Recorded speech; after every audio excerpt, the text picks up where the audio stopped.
The fork clattered onto the floor. The chair scraped back fast. The locked door behind him stayed shut. The girl at the table didn't move. Her hand stayed still on the plate. His boot stepped back. She stood. Something dropped from her lap. A long knife hit the floor. Her eyes locked on his. He reached for the revolver at his side. She lunged across the table. His fingers missed the grip. Her hand grabbed his shirt front. They slammed into the wall. She raised her knee. He twisted. The knife slid beneath the table. He kicked it. She dove for it. He grabbed her ankle. She spun. The blade flashed. His hand closed around her wrist. She pulled something else from her boot. It was not a knife. Part 2. His eyes locked on the necklace. Small blue stones, worn leather thong, frayed at the edges, one bead missing. She had tied it that morning beside the well. Her hair wet from washing, her hands still damp. She smiled as he lifted the bundle of firewood onto the porch. She reached for the necklace, tied it herself, said she would wear it just this once, said it felt right. That was the last morning. He blinked. The girl was still sitting. Her eyes stayed low. Her jaw moved slow. Bite, chew, swallow. He stepped forward, rough, loud. The floorboards cracked under his boot. She didn't flinch. The fork still lay beside her foot, the one she dropped when he came in. The plate held boiled beans and corn. She scraped the edge with her spoon. No rush. No fear. He pointed to the beads. Where did you get that? Her mouth paused. Her throat moved. No sound came out. He slammed his palm against the table. The tin plate jumped. Beans spilled. She didn't lift her head. What is your name? Still nothing. Her fingers folded slow around the spoon. Not tight, not shaking. He looked at the door again. It was still locked. He looked at the window. Shut. Nailed slats. Same as always. No tracks outside. No dust trail. No hoofbeats. She had gotten in, somehow.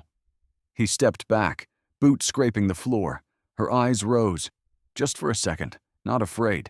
Not pleading. Just watching. He turned, crossed the room. His hand found the rifle behind the cupboard. Wood warm from the sun. He checked the chamber. Empty. His fingers twitched. He set the rifle on the table, sat opposite her.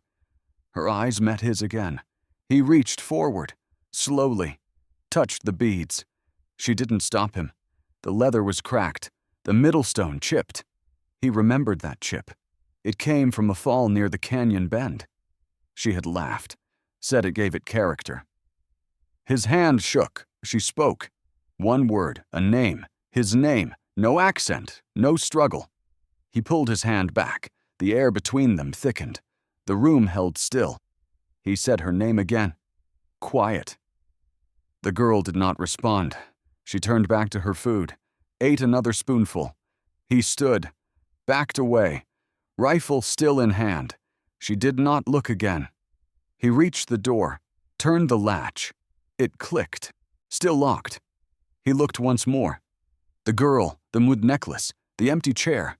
His jaw clenched. She kept eating, slow, careful, clean. He lifted the rifle. The girl looked up. Her mouth was empty, her hand still. He aimed. Finger on the trigger. She did not move. The rifle stayed silent. His hand trembled. She took another bite. He lifted the rifle. Her voice cut through the room. Names spilled out. Dates followed, places he had buried in dust and time. The creek bend, the box canyon, the trading post at the edge of the flats. His hand tightened on the stock. She kept speaking. Each word struck like a blow. The year of his marriage, the day he bought the bay mare, the night his brother never came home.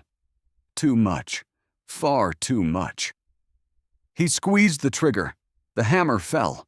No report came, no recoil, only the hollow click. She spoke again and said she had emptied it. He surged forward. The chair tipped. The table slid. The plate overturned. Food scattered across the floor. She did not pull away. He hit her hard against the wall. The breath drove from her chest. His forearm crossed her collarbone. His other hand locked around her wrists. The rifle fell. Wood struck dirt. The sound rang through the cabin. She did not fight. Her hand stayed open.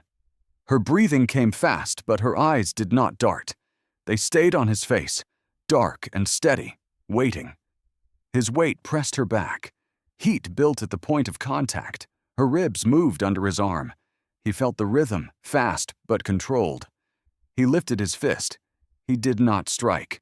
The room held still around them. Dust drifted in the slice of sunlight from the window. The necklace brushed his knuckles. The beads were cold. She did not look away. He eased his fist down an inch, then another. His grip on her wrists tightened instead. Bone pressed to bone. She did not cry out. He searched her face for the lie, for the tremor, for the flinch. There was none. Only waiting. His breath slowed. Hers stayed even. He shifted his stance. The edge of the table cut into his thigh. The chair lay on its side at their feet. She glanced once at the fallen rifle. Only once. He followed the glance, then looked back at her. She had truly emptied it. His jaw set. He forced her wrists higher against the wall. Her shoulders lifted. Pain crossed her mouth now, but still she did not resist. Names still echoed in his head. Each one placed with care. Each one cut from memory he had never spoken aloud. He lowered his forearm from her chest, but kept her pinned with his weight. The space between them narrowed. He felt the rise and fall beneath her skin. Her eyes stayed fixed. No fear. No triumph. Just waiting. He leaned closer. His voice came low, flat. He demanded how she knew. She did not answer. He held her there, long enough for the sun to drift across the floor, long enough for his arm to tremble from the strain. Still, she waited. A thud shook the wall. Low, flat, dull. He froze. Another followed. Closer. Then a sound like breath through dry grass. A whistle. He turned toward the window. Slats nailed tight. Sunlight broke in thin gold lines across the floor. He leaned close. One eye to the crack. Nothing. No shadow. No horse. No shape. Behind him, the girl shifted. They're waiting. He spun, rifle still in hand, still empty. She sat with her hands resting light on the table, calm, steady. He crossed the room in 3 strides. Rope lay coiled by the door. He grabbed it. She didn't move when he pulled her arms behind her. She didn't resist when he looped the coarse fiber around her wrists. He tied fast, tight, cinched at the elbow, twice at the waist. He pushed her down into the chair and tied her ankles to the legs. She blinked once, then looked toward the wall behind him. He shoved the chair toward the center of the room. It scraped loud. He looked back to the window. Still nothing. He turned to her belongings. A bundle tied in faded cloth. He dropped to one knee, opened it.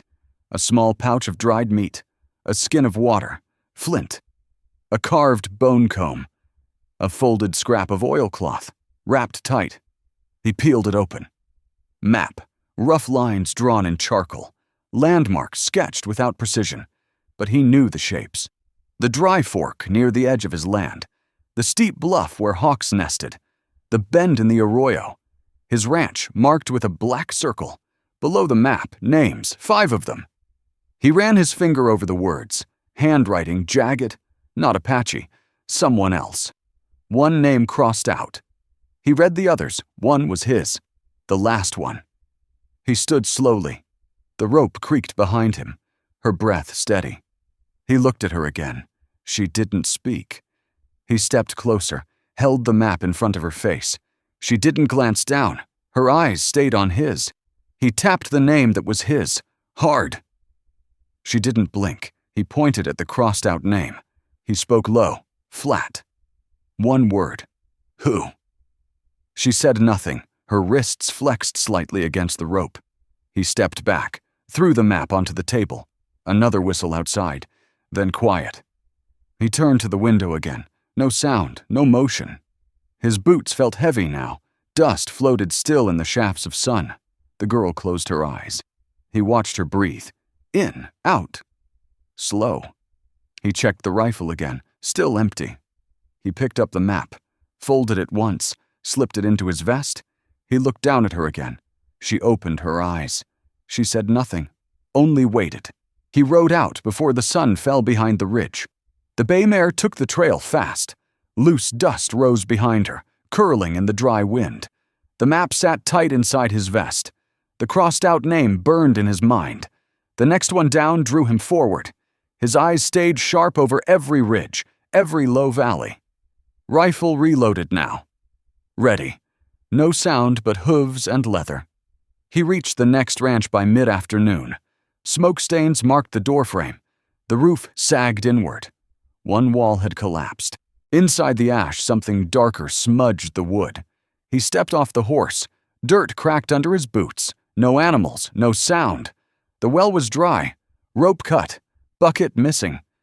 Out back, he found the bodies. 3. One man, one woman, one boy. Half buried in a shallow trench. Not deep enough. Coyotes had found them. He covered his mouth. Flies thick on the air. The man's arms showed marks of binding. The woman's hands curled inward. The boy's eyes were gone. He turned away, threw up in the dirt, stood there a long time. When he returned to the saddle, he didn't look back. The sun was low when he reached his own gate again. He rode slow across the yard. His horse stopped short. No sound from inside. The door was still locked from the inside, same as before. He stepped in. The girl still sat in the chair, slumped now, head bent forward, arms still tied. Rope pulled tight at her wrists. A dark stain marked the floor beneath her mouth. Her lips were split, dried blood on her chin. He crossed fast, dropped beside her, checked her pulse. Still there, faint. He loosened the rope. One knot at a time. The skin at her wrists was raw. Rope burned, lines cut into the flesh. He eased her hands free. Her arms dropped limp. She did not move. He stepped back, sat against the far wall, watched her. She didn't open her eyes. Night settled outside, warm and close. The lamp flickered on the table. He lit it low, kept the shadows long. He didn't speak. He didn't sleep. Sometime past midnight, her mouth moved. Soft, a sound like breath across reeds, a tune. He leaned in. The notes rose slow, broken, then steadier. He knew that tune. He had heard it beside the fire, by the river bend, on the porch with a plate in her lap and the baby curled in her arm. His wife had hummed it while stirring beans, while folding clothes, while stitching a torn cuff. The girl kept humming, eyes still closed. He didn't stop her. He didn't move. He only listened. She had sat cross-legged in the dirt, fingers tapping a slow rhythm on her knee. The sun beat down warm that day. Dry grass stirred around the porch. Chickens clucked nearby. He remembered the weight of the fence post in his hand, the way sweat ran down the side of his neck. His wife had been humming that tune. Same as the girl hummed now. Same rise. Same pause before the fourth note. She sat beside the child. Apache, thin arms, dusty feet, a beaded strand tied around her wrist, a smile that came and went fast. He had come up the steps and dropped a bucket near their feet. The child flinched. His wife laid a hand gently on her shoulder, said something soft, then sang the words of the song. The child repeated them, line by line. Her voice rough but willing, her eyes fixed on his wife with something close to worship. He had gone inside. He hadn't thought of it again until now. Back in the present, the girl's voice faded into silence. The last note hung in the dark. He stared at her face. Hollow, cheeks, bruised lip, that same shape of jaw, that same tilt of brow. He whispered the name. Tseya! The girl's eyes opened. She looked at him across the lamp's flickering light. She said yes. His throat closed. The name returned in full now. Tseya! Small. Left behind by a passing band. His wife had taken her in for a week, maybe 2. Cleaned her. Fed her. Sang her songs. She had cried when they left, swore she would come back. That had been 6 years ago. He had thought she was dead. He stood, backed away from her. She did not rise. He stepped outside. The door creaked. The yard lay still under stars. His hand trembled as it brushed against the frame. He walked to the trough, splashed his face. Water cold from deep stone. He looked up. Empty sky, sharp stars, dry air. He stayed out there a long while. When he came back in, she was sitting upright, still weak, still bleeding, but her spine straight. He said her name again. Tsaya. She nodded once. His mouth stayed shut. She had been the child they fed. Now she was the woman tied to a death list. She had known his wife, had once loved her. He saw no love now, only a shadow of what had been. He crouched, placed a cup of water beside her. She did not drink. He did not press. The fire cracked in the stove. Outside, a coyote called once. She looked toward the sound. He watched her in silence. He did not know what she would become, but he knew who she had been. She waited until the fire died low. Then she spoke. Her voice was rough from thirst, quiet from pain, but the words came with weight. She said the elders had given her a choice. To stay meant silence, obedience, to never speak the name again, to never follow the trail, to never ask for blood. To leave meant her own path. Alone. No song. No home. She chose the second, not for the woman in the cabin, not for the food she once ate, not for the man with the hammer on the porch, for the one who died at the riverbank, a girl, her sister, younger by 2 seasons, laughed in her sleep, wore a white stone tied in deer hide, fast runner, quick climber, loud voice. She was left behind when the bluecoats came, the ones with brass buttons, with sabers, with hard faces and easy guns. The man who pulled her from the rocks wore a blue coat. He had a patch on his arm, a silver stripe. He took the stone from her neck, then cut her throat. Tsaya saw it. She hid under the roots, watched it all. The white stone was never found. She marked his face, burned it into her memory, and the others too. But the man she hunted first was not the one who killed. It was the one who saw. The white woman with the kind voice and braided hair. She stood on the ridge, did not fire, did not warn. She turned her horse and rode away. Tsaya's voice faltered then. The firelight cracked, long shadows danced across the walls. He sat still, shoulders hunched, arms heavy on his knees. She said the woman could have spoken, could have stopped it, could have told someone, could have carried the name of the dead girl to the trading post, to the lawman, to the priest. She did nothing. So Tsaya wrote her name down. Not first, not last, but there. He stared at the floor. He had never known. The list in the oilcloth burned in his chest now. His wife had told him stories of peace, of truce, of children laughing, of singing by the river. She never told him about the ridge, or the men in blue, or what she saw. He wanted to ask why, wanted to ask what she felt, what she feared. But the answer lay cold beneath the ground a year behind him. Tsaya closed her eyes. Her voice turned hollow. She said she had crossed 2 names already. The rancher to the west, the trader near the Ridge Pass. 3 remained. 1 was his. He did not speak. The fire burned lower. He stayed in his chair. She rested against the wall, rope marks still red on her wrists. Outside, the wind moved over the dry grass. Neither of them slept. The fire burned low between them. Shadows flickered along the walls. Smoke curled toward the rafters. The night held its breath outside. He sat with his elbows on his knees, a bottle near his boot, 2 tin cups resting beside the ashpan. The heat clung to their skin, dry, close.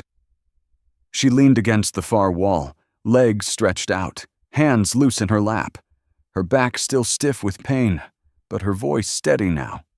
He poured a measure of whiskey, amber in the firelight, smooth motion, familiar weight. He poured a second, set it down in front of her. She looked at it, then looked away. He drank his slow.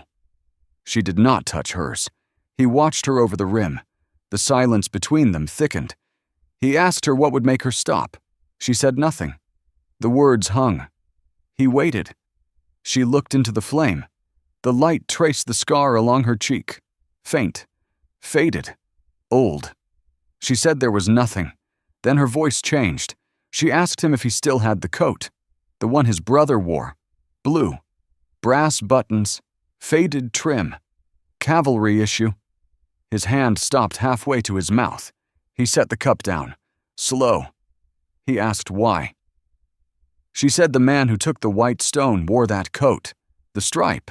The number. She remembered it. She had carved it into the inside of her arm with a rock the same night, covered it with ash, hidden until the blood stopped. She had kept it for years. His heart kicked once. He stood, walked across the room, opened the trunk near the far wall, lifted the lid. Inside were old things. A saddlebag with a broken strap, a pocket Bible, a pair of boots worn through at the heel, a tin badge from a marshal his brother once rode with, and folded beneath it all, the coat, still intact. Dust settled into the seams, threads loose at the cuffs. He lifted it. The buttons caught the light. He turned it over. The sleeve still held the patch. She stood, crossed the floor without a word, stopped one step from him. She reached for the sleeve, ran her fingers over the patch, closed her eyes, then opened them again. She asked if it had been washed. He said no. She nodded once. She stepped back, sat down again. He did not put the coat away. He let it hang from the edge of the trunk. The fire burned lower. Her cup remained untouched. His eyes did not leave the coat. She did not ask again, and neither of them moved. He crossed to the trunk and knelt. The lid creaked as he lifted it. Dust rose in a thin gray sheet. The coat lay folded at the bottom. Blue once, now dulled to ash. He reached for it with slow hands.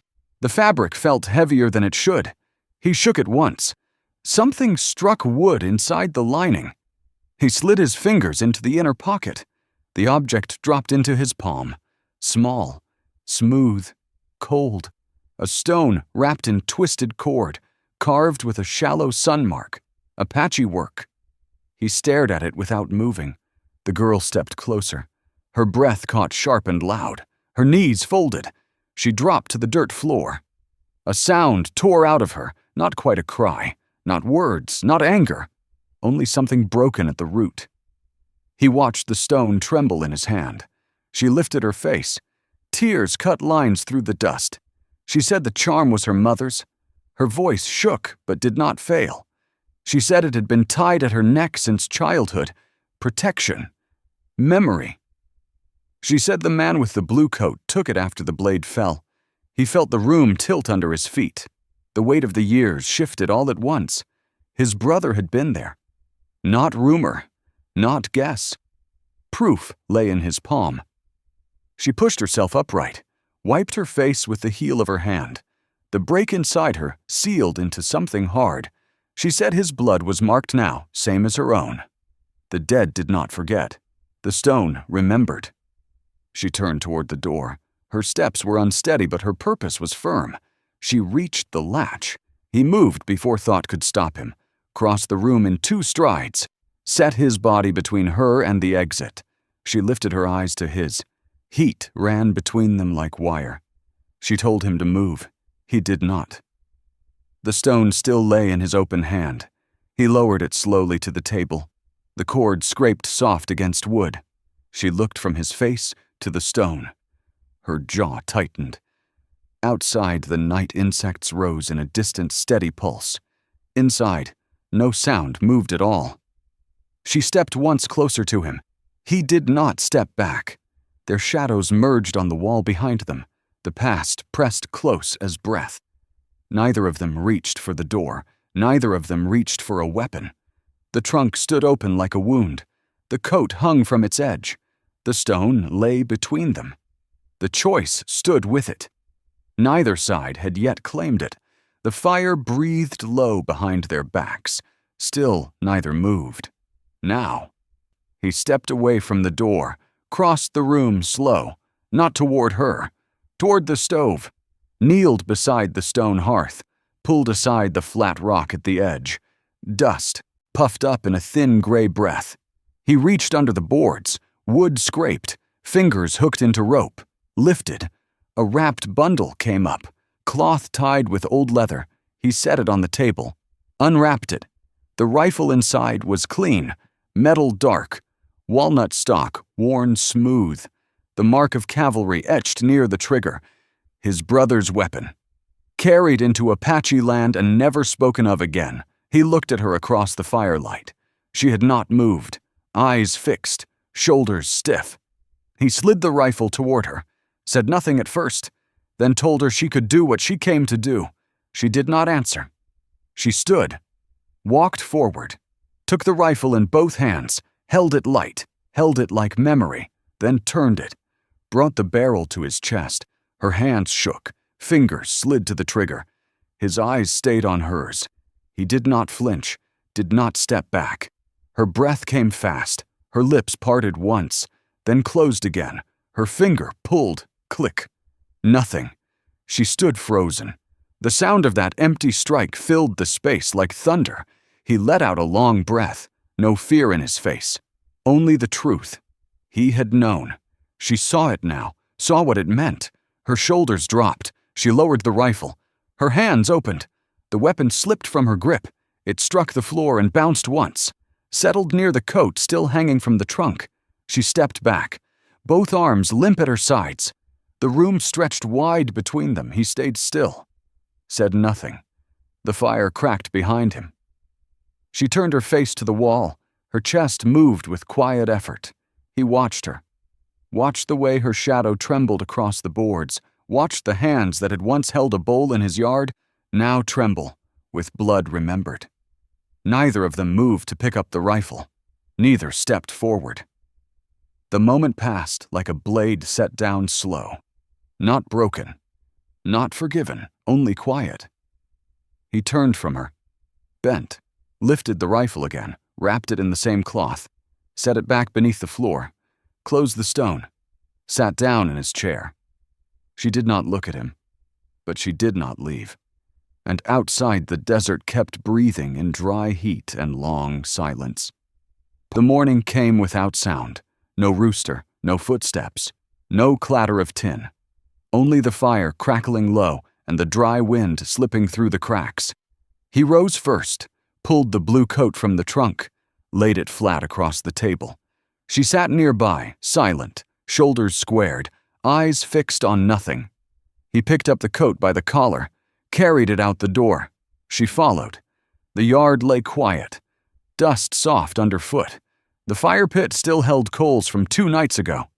He dropped the coat into the ring of stones. She stepped forward, kneeled, pulled a stick from the edge of the fence, snapped it once across her knee, dropped it on the coat, broke another. Together they fed the pile. He struck flint to tinder. The flame caught, climbed fast. The cloth curled, the brass buttons blackened. Smoke rose in a single line. Neither spoke, neither moved. The coat shrank inward as fire ate through the threads. The patch burned last. The wind carried the scent of old wool and long-kept dust. The charm was not there. It had been left behind. Ash drifted across the stones. She stood, brushed her hands once, turned to the horses. He saddled the bay. She chose the paint that once belonged to his wife. Neither explained. They rode without words. The trail curled past mesquite and rock. The sun climbed higher. Heat rippled over the ground. Lizards scattered from their shadows. No birds sang. They reached the canyon near midday. Dry walls towered above them, red streaked with ochre. The wind funneled through the gap in steady breath. She dismounted. He stayed seated. She walked to the ledge above the wash, kneeled. From a pouch at her side, she drew 3 things: a white stone, a black feather, a blue bead. She placed them on the flat rock, arranged them in a small triangle, pressed her fingers to each one, then bowed her head. The wind pulled strands of her hair loose. She let them go. He watched from the saddle, did not dismount, did not speak. She stood again, faced him. Her eyes were clear. She said she was done hunting, but not done remembering. He nodded, slow, then said there was shelter at the ranch, no rules, no debt, no words required. She looked once more at the canyon, then walked back to the horse, mounted, turned toward the trail. He followed. Behind them, the stone and bead and feather waited in silence. The canyon kept them. The wind covered them. No one else would. The plate sat quiet on the table, tin edges dulled from use. Steam rose soft from the beans. The bread was dry but warm. He chewed slow now, not out of pain, out of habit. She sat across from him, elbows on the table, back straight, hair pulled low behind her neck. The rope burns on her wrists had faded. Dark marks still lingered where memory sat. She did not hide them. She wore no sleeves. She spoke more now, never long, never soft. But the words came. She asked about the crops. He answered. She asked about the mare that limped. He told her. She asked if he ever finished carving the post by the barn. He had not. At night, she slept near the door. Not inside the room, not outside the house. Half between. Sometimes he heard her humming low, sometimes not. The air stayed warm. Dry winds brushed through the cracks.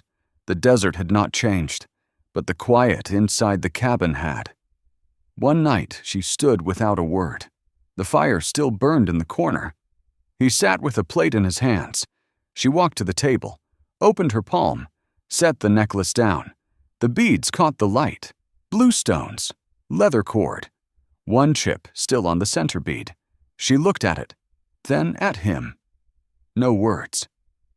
She turned, crossed the room slow, opened the door, stepped into the dark, did not close it.